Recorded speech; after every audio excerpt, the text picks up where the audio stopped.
آپ کے سامنے ہے کہ اس بلوچستان کے 3 جج ہیں، ان میں سے مطلب 2 نے جزوی طور پر اور 1 نے مکمل طور پہ یہ نشستیں چوروں ڈاکوؤں لٹیروں کو دینے کا فیصلہ جو ہے وہ صادر کیا۔ تو اس سے آپ اندازہ لگا لیں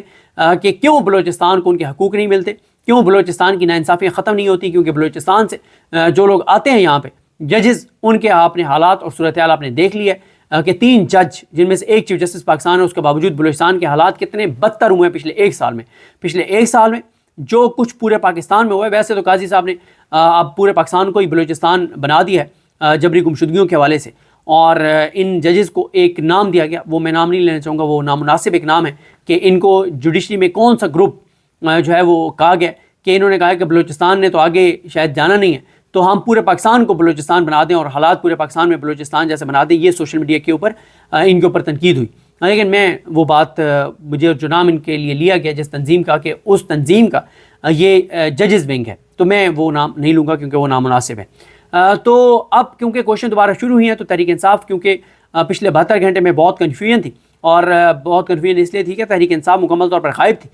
پاکستان کی سب سے بڑی جماعت جس کو 2 تا اکثریت لوگوں نے دی، اور جس جماعت کا سربراہ عمران خان جیل میں، اس کی بیوی جیل میں بے گناہ، کوئی اس کا قصور نہیں ہے، اور بشرا بی بی صاحبہ جیل میں، بشرا بی بی صاحبہ کے علاوہ عمران خان کی بہنیں جیل میں، عظمیٰ خان و علیمہ خان جیل میں تو نہیں، وہ پولیس کی حراست میں، اور ان کا بھانجا حسان نیازی وہ جو ہے وہ ملٹری کسٹڈی میں ہے اور 1.5 سال ہو گیا ہے۔ تو اس سے زیادہ عمران خان کیا قربانی دے، اور پارٹی کی حالات یہ ہیں کہ علی امین گنڈا پور صاحب نے جو کیا اس کے بعد پارٹی ایک کنفیوژن کے شکار تھی، اور علی امین گنڈا پور صاحب نے آج پھر ایک خطاب کیا، میرا خیال ہے کہ اس پہ اب میں مزید بات نہیں کروں گا۔ آپ میں سے اگر کوئی انٹرسٹڈ ہے خود تو وہ علی امین گنڈا پور صاحب کا گزشتہ خطاب، آج والا خطاب، اور عمران ریاض خان صاحب کے ساتھ جو علی امین گنڈا پور صاحب کی گفتگو تھی اس پہ جو عمران ریاض خان صاحب نے ولاگ کیا تھا، یہ تینوں آپ سن لیں تو آپ کو پتہ چل جائے گا کہ علی امین گنڈا پور صاحب کتنا جھوٹ بول رہے ہیں، کتنا سچ بول رہے ہیں۔ یہ میں فیصلہ آپ پہ چھوڑتا ہوں، میں مزید اس پہ اس لیے بات نہیں کر رہا کیونکہ میں اس پہ بہت زیادہ بات کر چکا ہوں، دلائل کے ساتھ بات کر چکا ہوں، اور میرا خیال ہے کہ اس وقت کیونکہ دوبارہ قاضی فائز عیسیٰ کی ایکسٹینشن کے لیے کوششیں شروع ہو گئی ہیں، تو اس لیے ہمیں اب سارا فوکس جو ہے وہ دوبارہ اس چیز پر رکھنا ہوگا، کیونکہ یہ دیکھیں مسئلہ تحریک انصاف کا نہیں ہے، مسئلہ پاکستان کا ہے، مسئلہ پاکستان کے 25 کروڑ لوگوں کا ہے۔ قاضی فائز عیسیٰ کی ایکسٹینشن ہو گئی تو یہ پاکستان اور پاکستان کی آنے والی نسلوں کے لیے بہت خوفناک اور خطرناک ہوگا۔ اللہ تعالیٰ پاکستان کو اس بڑے عذاب اور بڑی تباہی اور بربادی سے اللہ تعالیٰ محفوظ رکھے، اور یہی وجہ ہے کہ آپ دیکھیں کہ اس وقت کس طرح سے مطلب انصار عباسی صاحب کا میں آپ کو بتاتا ہوں کہ وہ انصار عباسی صاحب جو عمران خان کے حوالے سے پچھلے 2 سال میں درجنوں جھوٹی خبریں دے چکے ہیں، غلط خبریں دے چکے ہیں، کسی کے کہنے پہ واضح طور پہ پڑھ کے لگتا ہے کہ کسی کے کہنے پہ انہوں نے یہ خبریں دی ہیں، لکھی لکھائی جیسے خبریں کہیں سے آتی ہیں۔ تو انہوں نے خبریں دی 3 یہ آئینی ترمیم کے حوالے سے، اور ایک خبر اس میں سے نیگیٹو انہوں نے دی، آج اس کی ان کو وضاحت کرنی پڑی۔ کیسے؟ پہلے انصار عباسی صاحب 12 سپٹمبر کو ایک خبر دیتے ہیں، سپر لیڈ لگتی ہے، جس میں بتایا جاتا ہے کہ قومی اسمبلی میں اکثریت جو ہے وہ حاصل ہو گئی ہے اس نظام کو، اس حکومت کو۔ پھر انصار عباسی صاحب 5 اکتوبر کو کہتے ہیں، کیونکہ 12 سپٹمبر کو انہوں نے یہ خبر دی تھی، 14 سپٹمبر 15 کو جھوٹ ثابت ہو گیا کہ کوئی ان کے پاس اکثریت نہیں ہے، تو پھر انصار عباسی صاحب 5 اکتوبر کو جو ہے یہ خبر دیتے ہیں اور کہتے ہیں کہ جناب حکومت کے پاس آئینی ترمیم کے لیے 5 سینیٹرز اور 7 قومی اسمبلی کے اراکین کی کمی ہے۔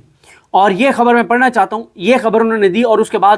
کانپیں ٹانگ گئی، اس کے بعد آج اس کی وضاحت جاری کرنی پڑی اور ایک طرح سے دبے الفاظ میں معافی مانگنی پڑی اس نظام سے، اور یہ انصار عباسی صاحب کی بہادری ہے، دلیری ہے۔ ظاہر ہے انصار عباسی صاحب جو ہے وہ آپ کو پتہ ہی ہے اس وقت کہاں کھڑے ہوئے ہیں اور کس طرح کی وہ صحافت کر رہے ہیں اور کس طرح کی وہ خبریں دیتے ہیں۔ پچھلے 2 سال میں ان کی خبریں آپ پڑھ لیں۔ وہ کہتے ہیں کہ ایک سرکاری ذریعے کا کہنا ہے، یہ 5 اکتوبر والی خبر ہے، ایک سرکاری ذریعے کا کہنا ہے کہ پہلے کے مقابلے میں ہمارے پاس حمایت کے لیے ارکان کی تعداد بہت زیادہ کم ہے، لیکن ہم دونوں ایوانوں میں میجک نمبر کے لیے حاصل کرنے کے لیے جو ہے وہ کوشاں ہیں۔ دی نیوز نے پارلیمنٹ کے 3 بااثر سرکاری ارکان سے بات کی، لیکن ان میں سے ایک بھی آئینی ترمیم کا ہدف حاصل کرنے کے معاملے میں پر اعتماد نظر نہیں آیا۔ وہ اپنی طاقت پر انحصار کے بجائے کچھ دوسری قوتوں پر منحصر دکھائی دے رہے ہیں، یعنی وہ اسٹیبلشمنٹ کے اوپر انحصار کر رہے ہیں کہ اسٹیبلشمنٹ قاضی فائز عیسیٰ کی ایکسٹینشن کے لیے بندے پورے کر کے دے۔ اور آپ نے دیکھا کہ ریاض فتح صاحب کے بیٹے کو اٹھایا گیا تھا اور میاں علی اشفاق صاحب ان کا معاملہ لے کر گئے لاہور ہائی کورٹ میں، اور علیزہ باجوہ صاحب کے پاس وہ معاملہ تھا۔ آج صبح ان کو رہا کر دیا گیا اور ان کو گھر کے باہر کھڑا کر کے ان کی ایک ویڈیو ریکارڈ کی گئی، اور ان کی ویڈیو ریکارڈ کی گئی کہ میں اپنی مرضی سے کہیں گیا تھا۔ وہ گھر آ گئے اور پھر 4 سے 6 گھنٹے بعد دوبارہ جو ہے ان کو اغوا کر لیا گیا ہے۔ تو اس کا مطلب کیا ہے؟ اس کا مطلب یہ ہے کہ قاضی فائز عیسیٰ کی ایکسٹینشن کے لیے دوبارہ پورا زور لگایا جا رہا ہے۔ ایسا نہیں ہے کہ ان کا چیپٹر کلوز ہو گیا، ایسا بالکل نہیں ہے، ان کے لیے کوششیں کی جا رہی ہیں. ورنہ مجھے بتائیں کیا ضرورت تھی ریاض فتح کے بیٹے کو دوبارہ اغوا کرنے کی؟ کیا ضرورت تھی یہ جو کچھ تحریک انصاف کے ایم این ایز کے ساتھ عادل بازئی اور باقیوں کے ساتھ کیا جا رہا ہے، سہیل سلطان کے ساتھ جو کچھ کیا جا رہا ہے، جو چودھری الیاس کے حوالے سے ریفرنس بھیجا گیا ہے، اور جس طرح سے شیخ وقاص اکرم صاحب جو ہیں ان کے دوبارہ بزنس سے سارے بند کر دیے گئے ہیں، ان کے چھاپے شروع ہو گئے ہیں، ظلم جبر اور فسطائیت شروع ہو گئی ہے، تو اٹس مین کہ نہیں، ابھی جو ہے وہ گیم آن ہے، کوششیں کی جا رہی ہیں. لہٰذا اس وقت علی امین گنڈا پور ایریا ایلیمنٹ ہے، علی امین گنڈا پور صاحب نے جو میں نے آپ پہ چھوڑ دیا آپ سن لیں، آپ خود فیصلہ کر لیں کہ انہوں نے کتنا جھوٹ بولا ہے سچ بولا ہے، اس پہ میں بات نہیں کر رہا. میرا خیال ہے دوبارہ فوکس سارا قاضی فائز عیسیٰ کی ایکسٹینشن پہ ہمیں رکھنا ہوگا ایز اے پاکستانی. یہ ہم سب کا کاز ہے، یہ تحریک انصاف کا کاز نہیں ہے، یہ ہم سب کا کاز ہے. قاضی فائز عیسیٰ کی ایکسٹینشن رکوانا یہ پاکستان کے لیے ہے، ہر پاکستانی کو اس میں اپنا کردار ادا کرنا ہوگا. اس کے بعد انصار عباسی صاحب اس میں لکھتے ہیں 5 اکتوبر کی خبر میں کہ انہوں نے جن ذرائع سے بات کی ان میں سے ایک ذریعے کا کہنا تھا کہ ماضی میں اس آئینی ترمیم کے لیے حکومت کے پاس حامی ارکان کی تعداد زیادہ تھی، کیونکہ ماضی میں جن ارکان اسمبلی نے اس ترمیم کے لیے حکومت کو اپنی حمایت کا یقین دلایا تھا وہ اب بھاگ گئے. کہا جاتا ہے کہ سینٹ میں حکومت کے پاس 5 جبکہ قومی اسمبلی میں 7 ارکان کی کمی ہے. حکمران اتحادی جماعتوں کے لیے مولانا فضل الرحمان مشکل چیلنج بن چکے ہیں. نون لیگ اور پیپلز پارٹی کے ساتھ محسن نقوی بھی مولانا کی حمایت کے لیے راضی نہیں کر پائے، حالانکہ محسن نقوی کو فوجی اسٹیبلشمنٹ کے نمائندے کے طور پر دیکھا جاتا ہے. اگر حکومت حامی ارکان کی مطلوبہ تعداد حاصل کر بھی لیتی ہے تو اس صورت میں بھی اس بات کی خواہش مند ہے کہ مولانا کو اپنے ساتھ رکھے. یہ سارا کچھ ہو گیا. حالانکہ وہ کہہ رہے ہیں کہ 63A والا فیصلہ بڑا جو ہے وہ آ چکا ہے، اور قاضی فائز صاحب نے جب انصار عباسی صاحب کی پہلے خبر آئی تھی تو 63A والا فیصلہ نہیں آیا تھا، پھر قاضی فائز صاحب نے 63A والا فیصلہ کر دیا، وہ کر دیا قاضی صاحب نے 3 اکتوبر کو، اور قاضی صاحب نے جمعرات کو کر دیا تھا. حالانکہ میاں نواز شریف کا جو ایک تھا کہ قاضی صاحب جو ہے وہ جمعے تک کر دیں، لیکن قاضی صاحب نے جمعرات کو ہی کر دیا کہ ٹھیک ہے. اور یہ بھی خدشہ تھا کہ ہفتے اور اتوار کو جو ہے وہ آ جائے گی آئینی ترمیم، نہیں آئی. اور پھر 7 اور 8 تاریخ تو بہت پہلے سے انہوں نے دی ہوئی تھی، 7 اور 8 بھی گزر گئی. تو اب آ جائیں آج کی خبر. اس سے آپ کو پتہ چلتا ہے کہ انصار عباسی صاحب ایک خبر اگر وہ دے بھی دیتے ہیں نون لیگ کے حوالے سے مایوس کن، تو کیسے اس کی وضاحت کرتے ہیں، کیسے ان کو دبے پاؤں پیچھے مڑنا پڑتا ہے. کہتے ہیں جناب کہ دی نیوز کی جانب سے شائع کی جانے والی اس خبر پر ایک عہدیدار نے عدم اطمینان کا اظہار کیا ہے کہ حکومت کے پاس آئینی ترمیم کے لیے ضروری 2/3 اکثریت موجود نہیں ہے. اس عہدیدار نے پراعتماد انداز سے اصرار کیا کہ ترمیم کے لیے ضروری تعداد سے زیادہ ارکان دستیاب ہوں گے. انہوں نے کہا کہ آئینی ترامیم ضروری ہیں اور ضروری ترامیم کی جائیں گی اور ضرور یہ ترامیم کی جائیں گی. انہوں نے کہا کہ مطلوبہ 2/3 اکثریت کے بارے میں پریشان ہونے کی ضرورت نہیں. وہ کہتے ہیں کہ آپ دیکھیے گا، انصار عباسی صاحب کہتے ہیں کہ مجھے اس سورس نے کہا، اس عہدیدار نے کہا کہ آپ دیکھیے گا کہ ہمارے پاس مطلوبہ تعداد سے زیادہ ارکان ہوں گے. آئینی ترمیم کے وقت کے متعلق سے کہا گیا ہے کہ بہت جلد کی جائیں گی. سرکاری ذرائع کے ساتھ پس منظر میں ہونے والی بات چیت سے اس نمائندے کو یعنی انصار عباسی کو جو تاثرات انہوں نے حاصل کیے ہیں ان سے معلوم ہوتا ہے کہ آئینی ترامیم کسی بھی وقت کی جا سکتی ہیں، لیکن 15 اور 16 اکتوبر کو ہونے والے شنگھائی تعاون تنظیم کے اجلاس کے فوراً بعد آئینی ترامیم کیے جانے کا زیادہ امکان ہے. آئینی ترامیم اس قدر کیوں ضروری ہیں؟ دی نیوز کو جواب ملا کہ یہ ملک کے سیاسی اور معاشی استحکام کے لیے ضروری ہے. گزشتہ ہفتے دی نیوز کی ذرائع کے حوالے سے خبر تھی کہ آئینی ترامیم کے لیے حکومت کے پاس 5 سینیٹرز اور 7 ایم این ایز کم ہیں. اس ضمن میں دی نیوز نے 3 بااثر سرکاری ارکان سے بات کی، لیکن ان میں سے ایک بھی آئینی ترمیم کا ہدف حاصل کرنے کے معاملے میں پورا اعتماد نظر نہیں آیا تھا. وہ اپنی طاقت پر انحصار کی بجائے اسٹیبلشمنٹ پر انحصار کر رہے تھے،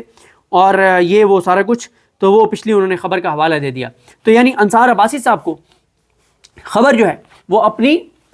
واپس لینی پڑی اور ایک طرح سے معافی مانگنی پڑی کہ نہیں تعداد پوری ہے. اس کا مطلب یہی ہے کہ گیم آن ہے، کوششیں دوبارہ کی جا رہی ہیں، بندے دوبارہ اغوا کیے جا رہے ہیں، اور اس لیے تحریک انصاف کا پورا فوکس اپنے ان ایم این ایز پر ہونا چاہیے جن کو اغوا کرنے کی کوشش کی گئی تھی. اور یہ بہت کروشل ٹائم ہے تحریک انصاف کے لیے، اور تحریک انصاف نے اچھا کیا، کم بیک کیا، اور دوبارہ انہوں نے احتجاج میں اترنے کا فیصلہ کیا ہے. لیکن ساتھ ہی اب تحریک انصاف کو جو کرنا ہوگا وہ اسلام آباد کی کال دیکھتے ہیں کب دیتے ہیں، کیونکہ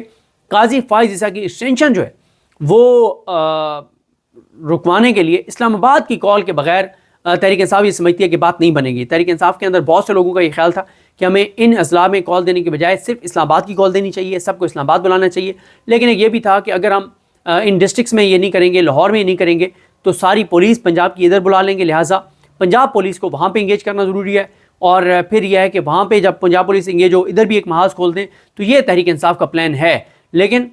تحریک انصاف نے فیصلہ کر لیا ہے کہ اسلام آباد کی دوبارہ کال دی جائے گی. اب کب وہ کال آتی ہے وہ سامنے آ جائے گا، لیکن نئے احتجاجی پروگرام تو آ چکا ہے. لیکن میں نے آپ کو بتا دیا کہ میری یہ فیلنگ ہے کہ قاضی فائز عیسیٰ کی ایکسٹینشن کے لیے ایک اور کوشش کا آغاز ہو گیا ہے، اور یہ تیسری کوشش ہوگی۔ پہلی کوشش 14 سپٹمبر اور 15 سپٹمبر کو کرنے کی کوشش کی گئی، دوسری 7 اور 8 اکتوبر، یہ جو آج 8 اکتوبر ہے کہ 7 اور 8 اکتوبر کی کوشش تھی، اب تیسری ایک کوشش کی جائے گی کہ وہ کب کی جاتی ہے یہ منحصر ہے۔ اگر تحریک انصاف نے ٹف ٹائم دینے کا فیصلہ کر لیا پھر تو یہ معاملہ آگے جائے گا اور مشکل ہو جائے گا، لیکن تحریک انصاف نے ٹف ٹائم نہ دیا تو بڑے کام خراب ہو جائیں گے۔ اس لیے میرا خیال ہے کہ عمران ریاض خان صاحب نے جیسے کہا ہے کہ اب پورا فوکس دوبارہ جو ہے وہ ہمیں آئینی ترمیم پہ رکھنا چاہیے، اس لیے میرے پاس بہت کچھ کہنے کے لیے تھا علی امین گنڈا پور صاحب کی جو تقریر ہے، لیکن میں نے اس کے اوپر کوئی لفظ نہیں بولا۔ مجھے اپنی دعا میں یاد رکھیں، اللہ کریم ہم سب کا حامی ناصر ہو۔ اللہ حافظ۔